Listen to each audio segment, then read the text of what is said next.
This is really hard, and I don't think that I'm getting it. I'm going to see if further wash can help me out.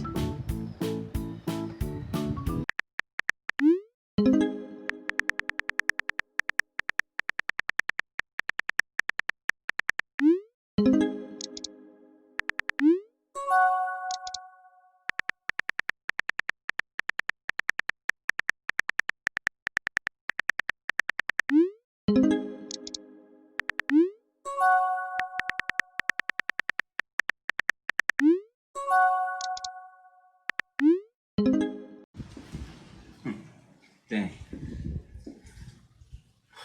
What did I just get myself into?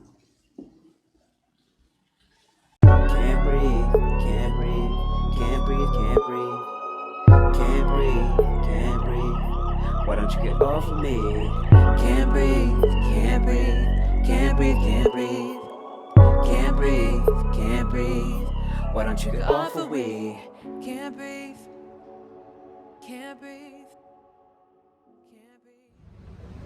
Yeah, I'm over here. I'm waiting for this girl, Becky. Some girl from Facebook. Like, oh, I want to learn about this. So I'm gonna take a couple minutes, some time to. Oh, matter of fact, here she come right now. Let me hit you back. All right. Hi. Hey, what's up, Becky? Not a whole lot. Thank you so much for meeting with me. Yeah, for sure. So what's up? What questions do you have? Well, I've been paying attention to the news and seeing everything that's going on with like Black Lives Matter, and I even watched one of the documentaries on racial injustice, and I don't really get it. You know I'm Christian, and you know that I care about all lives, and I guess I just don't really know what's going on and why this is such a big deal right now. Yeah. Well, I did want to tell you, Becky, that I typically don't just jump into these type of conversations. I've been doing this for a while, and I learned that white people really don't want to learn about this stuff. So I said, all right, Becky, I see some of your posts. You're trying. So I figured, I'll take the risk on you and spend some time trying to, in hopes that, you will learn just a little bit today. Oh, thank you so much. I'm really grateful. Yeah. So again, I typically don't kind of jump into these conversations I find that white people generally don't really want to learn about this stuff. Like, you come into and when I say you, I'm not talking about you, but generally y'all come into these conversations already knowing what parts of your worldview you're willing to give up and which parts you're not. So for me, my life, I have to battle with you so much just to prove that we are oppressed and that my life matters, or that people that look like me, that our life matters, right? And that's exhausting.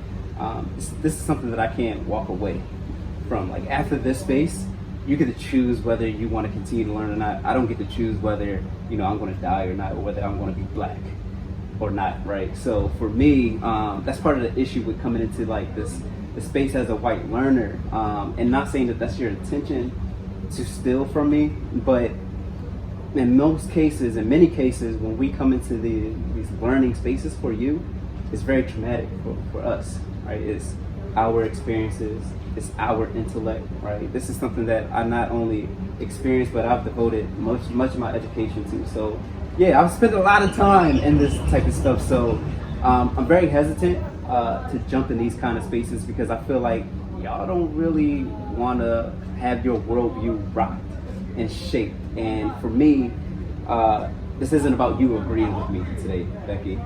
This is always about okay, let me point you in a direction that will challenge your worldview, and then you go from there, right? And then you can decide whether you can formulate an opinion or a stance on Black Lives Matter or injustice from there.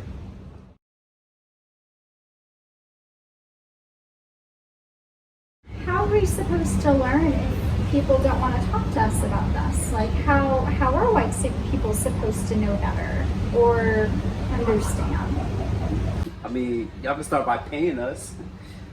I mean, I'm laughing, but I'm serious. Like, we're not obligated to teach you anything. Like, if a black person chooses to step into this space, it's because that's their choice. But at many times, y'all act like it's our obligation to teach you these things, whereas though it's 2020. Like, yo, the information is right there. It's easily accessible. It's right there at your fingertips.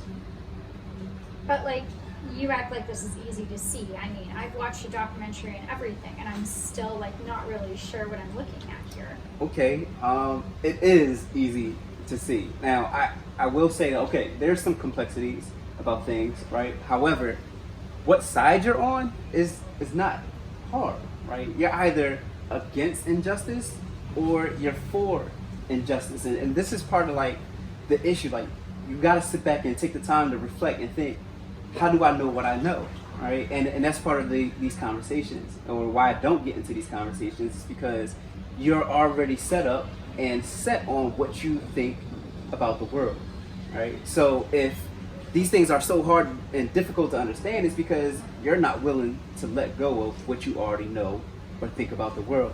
And then I'm put in a position, obligated to teach you, and again, having to argue with you that my life matters.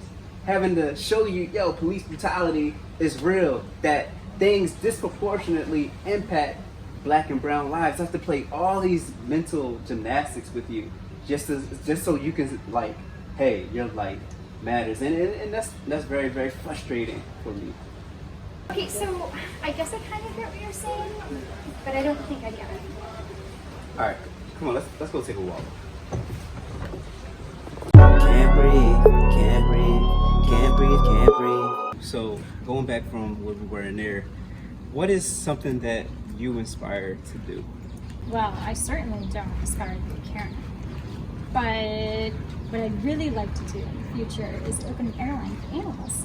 And we would, no, really, like, serious? Yeah, like a lot of people like traveling with their animals, and so I want to cater to that clientele so they can bring all of their animals on the plane with them when they're moving or going on vacation or whatever. Okay, that's different, but let's roll with it. All right, so you inspired to create this animal airline, right?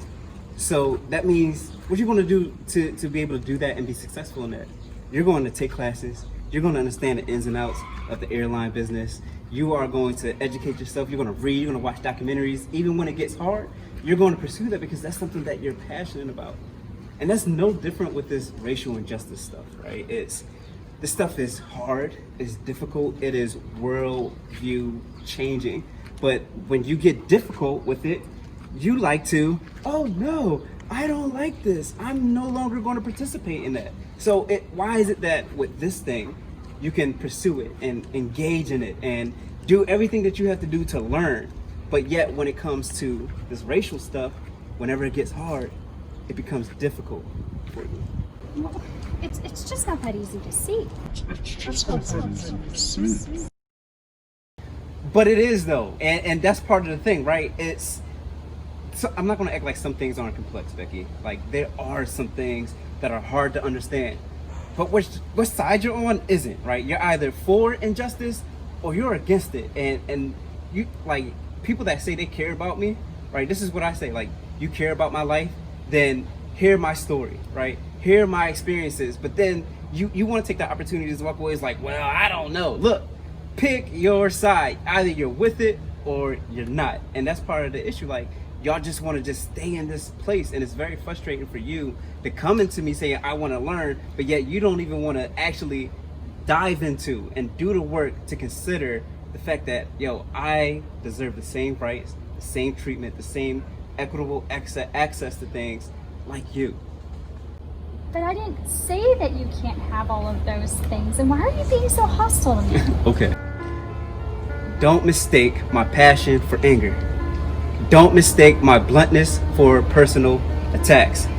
If someone was choking you or like pushing you down and you kind of like yelled at them back, no one would say, oh, you're being angry, you're being hostile. No, like, you have every right. So for me, this is something that I deal with, that my brothers and my sisters deal with every day. So for us, we're passionate about it, and heck yeah, we're angry. One of the things is that, why aren't you angry, Becky? I don't understand, and you're not very nice. I mean, this is exactly why I don't get into this space, because you just get to walk away anytime that they want to, and yet, man.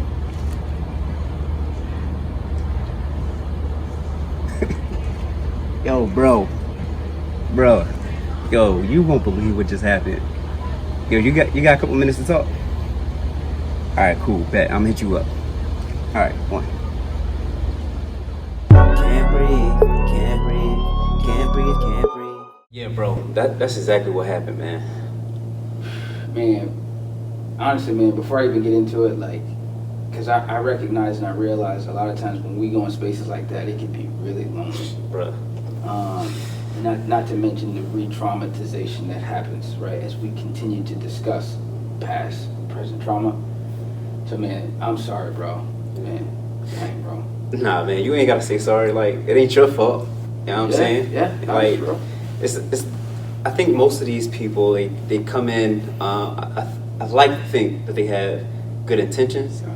They're just not thinking through their steps and how it impacts Black and brown people and stuff. So it's very frustrating every time, especially being in my position as a person that they see as friendly, Right. as accepted in white spaces Right. and things like that, that I'm either going to agree with them or just be so friendly or gracious and patient in these spaces while they're traumatizing me. Yeah, man, it's and they're living in certain quadrants, right? Like, and not willing to step outside of their particular quadrant that they resort to or default to whenever race comes up, right?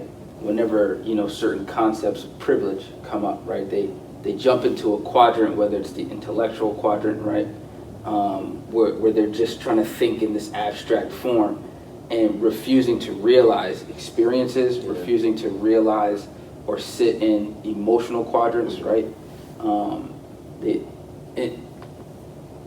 Bro, I think about narrative, right? Yeah. Like that concept of narrative, when you have this narrative of the world, right? How the world works. And from that, you develop this narrative of yourself, right? Yep. This identity. And so when you hear a perspective or something happening outside of or doesn't fit with your narrative of the world, Dissonance. exactly right.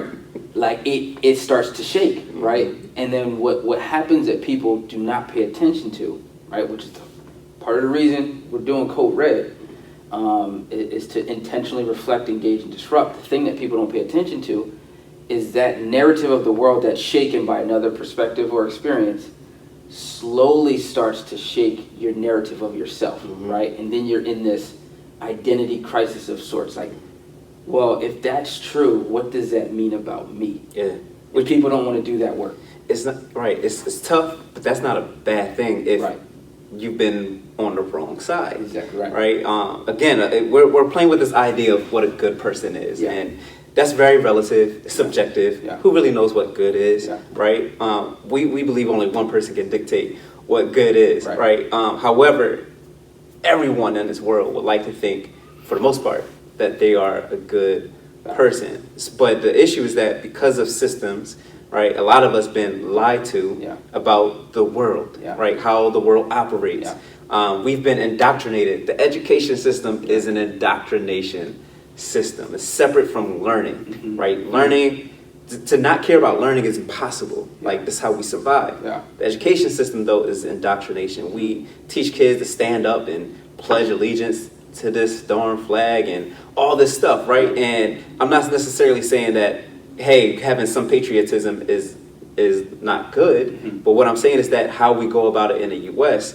is extreme indoctrination. So when you have things like Colin, when you have to face racial issues and stuff like that, it comes up against this indoctrination, and it's not your fault because you've been taught from a little child, yo, this is what America is, and et cetera. So it's tough, man.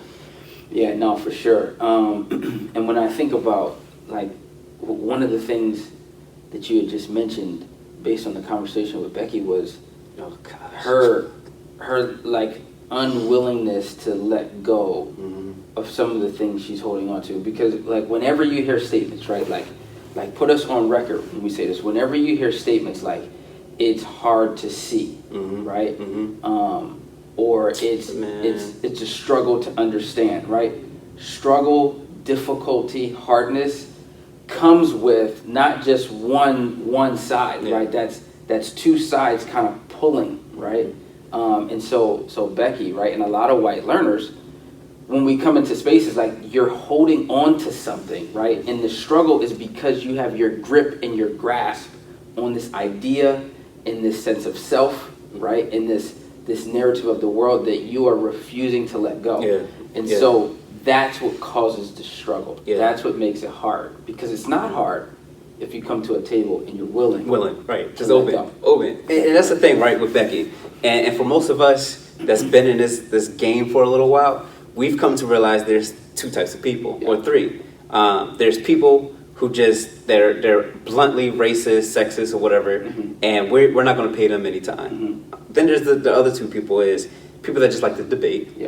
And then there's people who are thinking for the first time, right? Like, because they've never had to think about this before, and now that it's in your face, they are having curiosity, they're having questions, they are facing that dissonance and trying to make sense of this new stuff, right? So even within that, you'll still have debaters, and then people that's just curious. And for us, you know, we have to kind of like, yo, wait, is this person a debater or a thinker, right? So we have so much responsibility, or we take on so much responsibility. So for me, I thought I gave Becky the benefit of the doubt.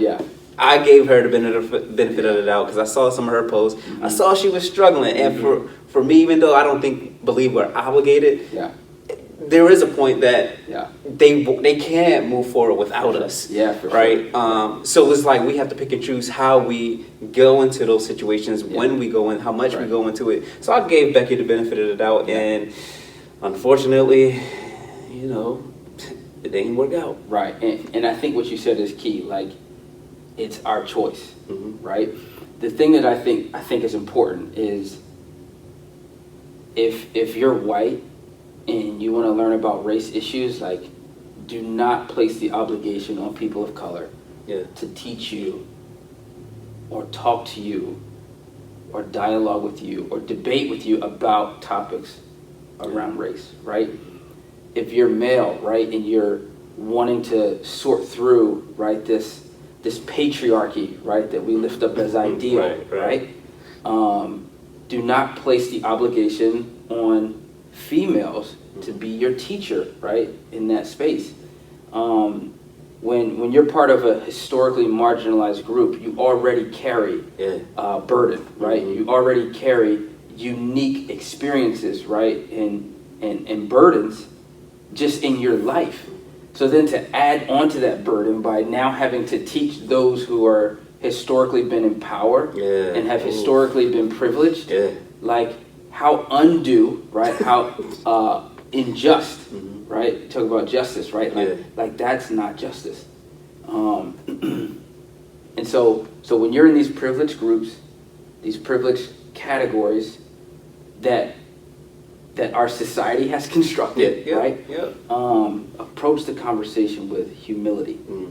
The need to enter this space, and then even walking away, right? Because here's the other thing, right? And I know this wasn't necessarily where we want to go just yet, but like, when you are starting to learn, you need to still be humble. Listen. Because you can't act like you've always been here, right? You can't act like you've always understood. Or if you have a black child, white women, if you have a black child that does not give you access or an equitable voice to speak about black experiences. For sure. I can't stand that, man. Right, not at all. Like you need to, if we're talking about some tools, right, you need to approach the conversation, right, and the issues and the relationships with, like, front foot forward.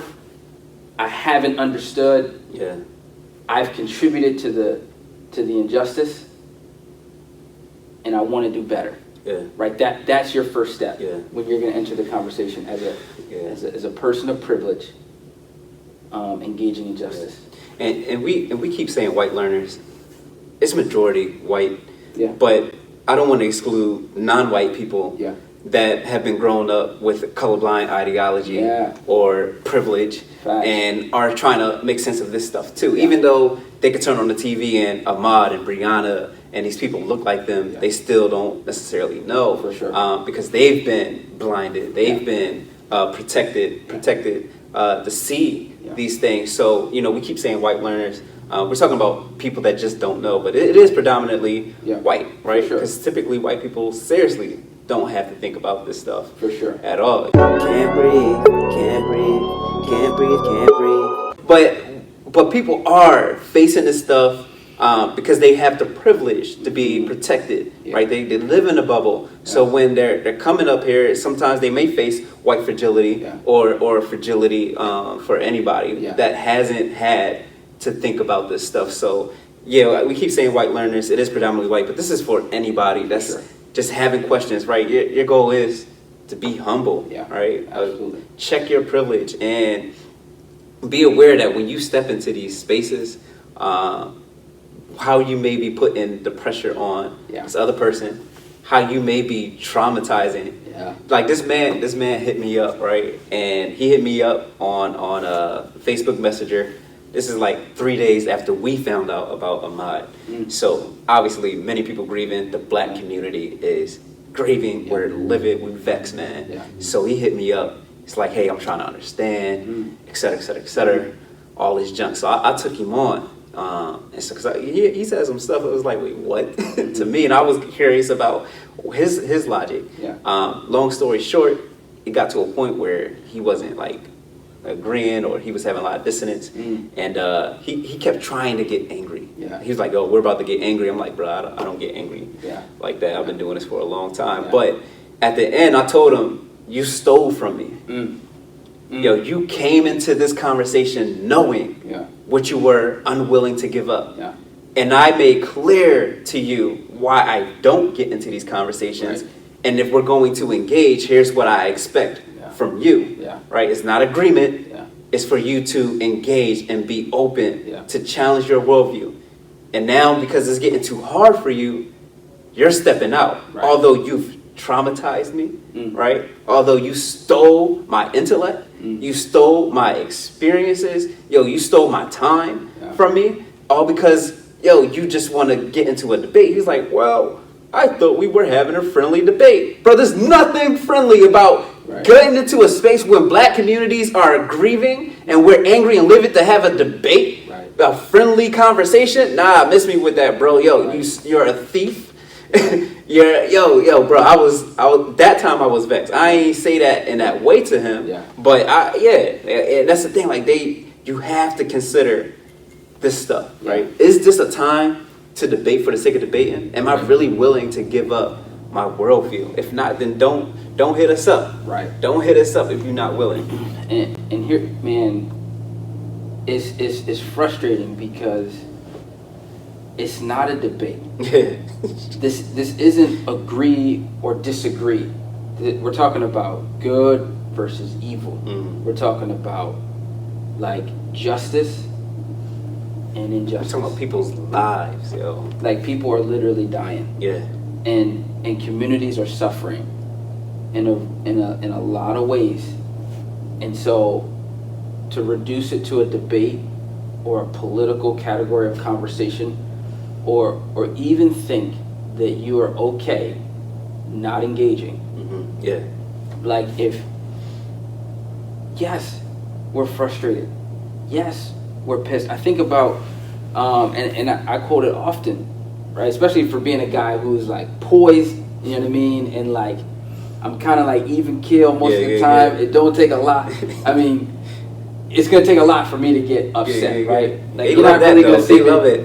They love that. You're not gonna really see me super excited. You're not gonna see me super pissed, right? I'm kind of, but I think about Baldwin's quote when he says to be black in this country and to be relatively conscious is to live in a constant state of rage, and that's facts. And the reality is, and I think you mentioned this earlier, how can you not be? How can you not be angry? Like if this doesn't frustrate you, anger you, I'll say this, piss you off, like like, yo, what is wrong with, let me check your pulse. Are you breathing, right? Are you alive? Yeah. Because if you're alive and you know this, it should upset you. Yeah. Yeah, so listen, this is what we want to end on. All right. White learners, consider your position, consider your worldview before you hit that send button, before you hit that call button to your black and brown friends, neighbors, cousins, whomever, right? You want to be humble. You want to ask yourself, am I willing to have my worldview rocked?